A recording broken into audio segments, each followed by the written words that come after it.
pila po sa bus terminal.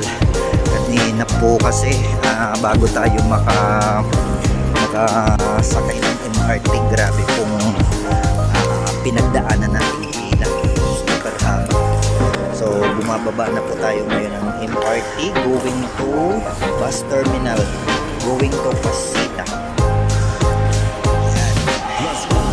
Hopefully hindi po mahaba ang pila para makauwi naman po tayo ng medyo maaga-aga, kasi laging gabi na po tayo nakakarating ng Pasita.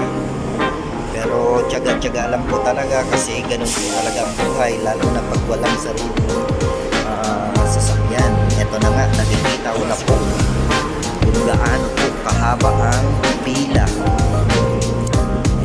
So tingnan nyo po naman, yan po, going Pasita po yan. So buti hindi po gaano mahaba ang pila ngayon, kasi expected ko po talaga Friday po mahaba po ang pila. Pero good news po, hindi po gaano kahabaan ang pila. Yan. Kasi minsan yung nakikita nyo pong tulo na yon, hanggang doon po umaabot ang pila. Ayan, so medyo maiksi po ang pila natin ngayon. So thank you Lord. At hindi po tayo pipila ng matagal. Ayan, so ito po yung mga nakapila po Pasita. By the way, dito po sa terminal na to, yung mga pupuntang Moa, Talamba, Binyan, Alabang, yung mga papuntang Sukat at saka Pikutan, dito po yung tamang bus terminal. Doon po sa hindi pa mga nakakaalam, mapapagawi po dito sa Juan Ayala or dito sa Ayala, ito na po yung bagong terminal. Baka maghanap po kayo or magantay po kayo doon sa labas, doon mismo sa kalsada, hindi po doon nagsasakay, kasi nandito na po yung bagong terminal.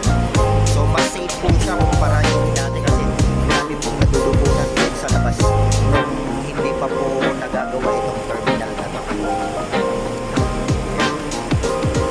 Okay mga lods, sana po itong video na to makatulong dun sa mga hindi pa po alam yung mga sakayan, yung mga papuntang Moa, Pitex, nandito rin po. So dun sa mga makakapanood nitong video na to, paki-share lang po, comment, at huwag nyo na rin pong kakalimutan na pindutin po ang bell para updated po kayo sa mga susunod na video po natin. Thank you mga lods, good evening and safe travel sa bawat isa.